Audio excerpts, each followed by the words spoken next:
প্রিয় দর্শক বন্ধুরা, আশা করি আপনারা ভালো আছেন, আনন্দে আছেন। আমের সিজন, তাই ইচ্ছে হলো একটু আমের আইসক্রিম বানাই।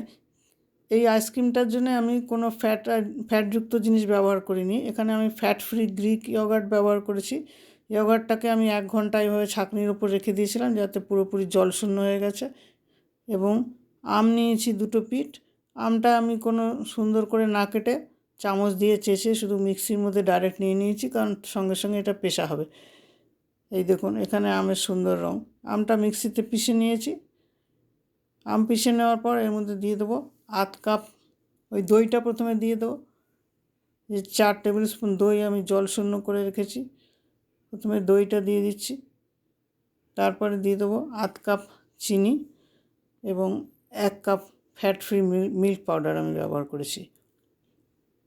আমি কনডেন্স মিল্ক বা কোনো কর্নফ্লাওয়ার এই ধরনের কিছুই ব্যবহার করিনি।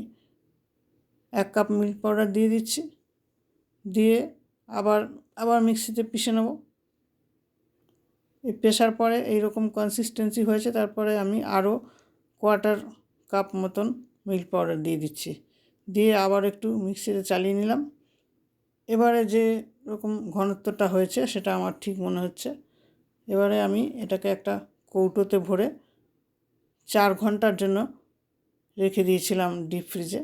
4 ঘন্টা পরে এটা ঠিক সফট আইসক্রিম যেরকম হয় সেরকম হয়েছিল। মাঝে মাঝে আমি চেক করেছি এর মধ্যে। এবারে পরিবেশন করে নিচ্ছি 2 জন মানুষের জন্য।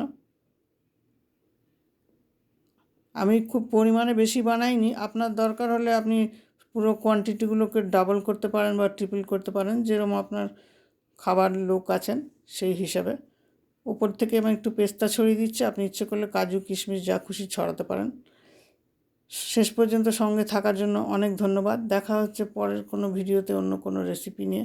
ততক্ষণ ভালো থাকবেন, সুস্থ থাকবেন, আনন্দে থাকবেন। আশা করি এই আইসক্রিম আপনার ভালো লাগবে। যদি ভালো লাগে তাহলে কমেন্ট, শেয়ার আর সাবস্ক্রাইব করবেন অবশ্য। কমেন্ট করলে খুবই খুশি হব। ধন্যবাদ, ভালো থাকবেন।